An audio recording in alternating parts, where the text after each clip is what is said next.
ذرا تصور کریں ایک انتہائی قدیم، تاریک اور ایسی دیوار کا جسے کوئی توڑ نہیں سکتا، اور اس کے پیچھے ایک ایسا بے رحم خونخوار ہجوم جو صدیوں سے قید ہے۔ ہر رات اس دھول اور اندھیرے میں وہ باہر نکلنے کی کوشش کرتے ہیں۔ وہ دیوار توڑنے کے بالکل قریب پہنچ جاتے ہیں، لیکن آخر میں تھک ہار کر کہتے ہیں چلو باقی کل توڑیں گے۔ اور اگلی صبح کیا ہوتا ہے؟ دیوار واپس اپنی پہلی جیسی مضبوط حالت میں کھڑی ملتی ہے۔ یہ ایک ایسا خوفناک چکر ہے جو نہ جانے کب سے چل رہا ہے۔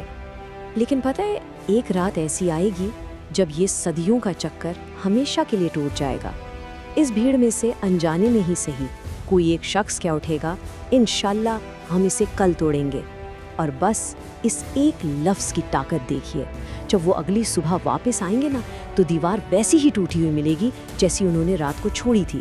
اور دوستو، ٹھیک اسی لمحے سے زمین پر تباہی کا ایسا دور شروع ہوگا جس کا ہم سوچ بھی نہیں سکتے۔ وہ آخری رکاوٹ آخر کار گر جائے گی، اور وہ قید ہجوم کسی درندہ صفت سیلاب کی طرح پوری دنیا میں پھیل جائے گا۔ یہ منظر بالکل ایسا ہوگا جیسے قیامت آ گئی ہو۔ جس طرف نظر اٹھائیں گے صرف انہی کا غلبہ ہوگا۔ یہ تباہی کی ایک ایسی ہولناک صبح ہوگی جس کا اس دنیا نے کبھی تصور بھی نہیں کیا ہوگا۔ ان کا سب سے پہلا پڑاؤ کہاں ہوگا؟ بحیرہ طبریہ۔ ذرا اس منظر کی وسعت اور خوفناکی کا اندازہ لگائیے۔ ایک بے پناہ نہ ختم ہونے والا درندوں کا ہجوم پانی کے اس اتنے بڑے ذخیرے پر ایک ساتھ ٹوٹ پڑے گا۔ اور یہ کوئی چھوٹی موٹی جھیل نہیں ہے، یہ پورے 10 میل لمبا پانی کا ذخیرہ ہے۔ لیکن آپ خود سوچئے، اس ہجوم کی تعداد اور ان کی پیاس اتنی شدید ہوگی کہ ان کا صرف پہلا آگے والا حصہ ہی اس 10 میل لمبی جھیل کا قطرہ قطرہ پی جائے گا۔ دیکھتے ہی دیکھتے اتنی بڑی جھیل مکمل طور پر خشک ہو جائے گی۔ پھر جب اسی بھیڑ کا پچھلا حصہ یعنی دوسرا گروہ وہاں پہنچے گا نا تو انہیں وہاں کیا ملے گا؟ صرف ایک خشک بنجر گڑھا۔ وہ اڑتی ہوئی مٹی کو دیکھ کر حیرت سے کہیں گے یہاں تو کبھی پانی تھا ہی نہیں۔ یہ سوچ کر ہی رونگٹے کھڑے ہو جاتے ہیں کہ ان کی تعداد کتنی ہوگی اور ان کی تباہی کا دائرہ کیا ہوگا۔ یہ انسانی عقل سے بالکل باہر کی بات ہے۔ وہ آگے بڑھتے جائیں گے اور راستے میں آنے والی زمین کی ہر چیز کو نگل جائیں گے۔ کھیت کھلیان، پھل، سبزیاں، یہاں تک کہ جنگلی جانوروں سے لے کر سانپوں، بچھوؤں اور چھپکلیوں تک کو نہیں چھوڑیں گے۔ زمین پر کوئی بھی جاندار ان کے حملے سے محفوظ نہیں رہے گا۔ ہر طرف جہاں تک نظر جائے گی صرف ویرانی اور موت کا سایہ ہوگا۔ اور زمین پر یہ مکمل تباہی مچانے کے بعد پتہ ہے کیا ہوگا؟ ان کا غرور آسمان کو چھونے لگے گا۔ وہ اپنی خونخوار نگاہوں سے اوپر آسمان کی طرف دیکھیں گے اور انتہائی تکبر کے نشے میں اعلان کریں گے زمین والوں کو تو ہم نے ختم کر لیا، اب آسمان والوں کی باری ہے۔ اس پاگل پن اور جنون میں وہ اپنے تیر سیدھا آسمان کی طرف پھینکنا شروع کر دیں گے، لیکن جب وہ تیر واپس زمین پر گریں گے تو ان پر خون لگا ہوگا۔ یہ خون دیکھ کر بھیڑ اس جھوٹے یقین میں مبتلا ہو جائے گی کہ انہوں نے واقعی آسمان والوں کو بھی شکست دے دی ہے۔ ان کا یہ وہم ان کے غرور کو انتہا تک پہنچا دے گا۔ وہ سمجھیں گے کہ اب اس پوری کائنات میں ایسی کوئی طاقت نہیں بچی جو انہیں روک سکے۔ لیکن ایک طرف اس بے پناہ تاریکی میں تنہا کوہ طور پر امید کی ایک آخری کرن باقی ہوگی۔ حضرت عیسیٰ علیہ السلام اور ان کے چند پیروکار اس اکیلے پہاڑ پر محصور ہوں گے۔ ان کے پاس اس ناقابل شکست ہجوم کا مقابلہ کرنے کے لیے نہ کوئی ہتھیار ہوگا، نہ کوئی فوج۔ وہ مکمل طور پر نہتے اور بظاہر بالکل بے بس ہوں گے۔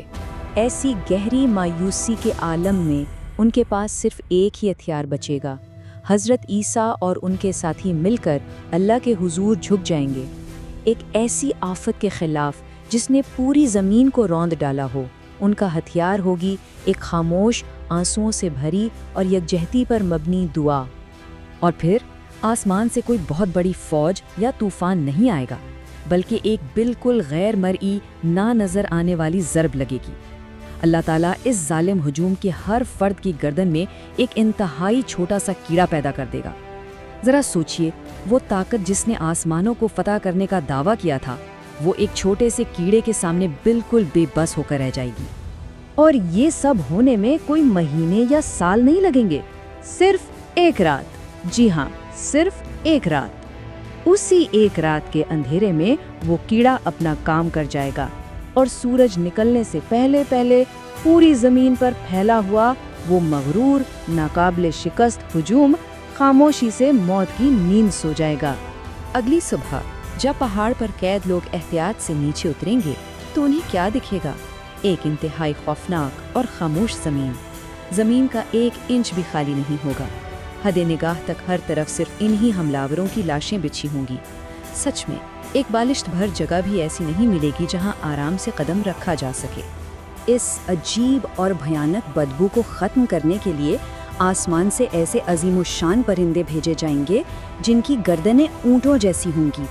وہ ان لاشوں کو اٹھا اٹھا کر دور پھینک دیں گے اور پھر ایک زبردست تیز بارش ہوگی جو اس پوری زمین کو دھو کر شیشے کی طرح بالکل صاف کر دے گی، اور اس غسل کے بعد شروع ہوگا زمین کی تجدید کا نیا آغاز۔ پھر ایک بالکل نئے دور کا آغاز ہوگا، ایک ایسا وقت جب زمین اور آسمان کو حکم ہوگا کہ وہ اپنی تمام برکتیں نثار کر دیں۔ یہ ایک ایسی غیر معمولی زرخیزی اور فراوانی کا دور ہوگا جس میں ہر طرف صرف سکون، ہریالی اور خوشحالی ہوگی، جو ان پچھلی تمام تباہیوں کے زخموں پر مرہم رکھ دے گی۔ برکت کا عالم اب بس اس بات سے لگائیے، زمین سے اگنے والا صرف ایک انار، وہ ایک انار اتنا بڑا اور اتنا لذیذ ہوگا کہ وہ اکیلا ہی لوگوں کے ایک پورے گروہ کا پیٹ بھرنے کے لیے کافی ہوگا۔ لوگ اس کے چھلکے کے سائے میں دھوپ سے بچیں گے۔ یہ قدرت کا ایک بالکل نیا اور انوکھا پیمانہ ہوگا۔ اور دودھ کی فراوانی وہ تو ایسی ہوگی کہ صرف ایک اونٹنی، ایک گائے یا ایک بکری کا دودھ پورے قبائل اور خاندان پالنے کے لیے کافی ہوگا۔ یہ امن، سکون اور محبت کا ایک ایسا مثالی وقت ہوگا جہاں کسی چیز کی کوئی کمی نہیں رہے گی، سب کچھ مکمل اور بھرپور ہوگا۔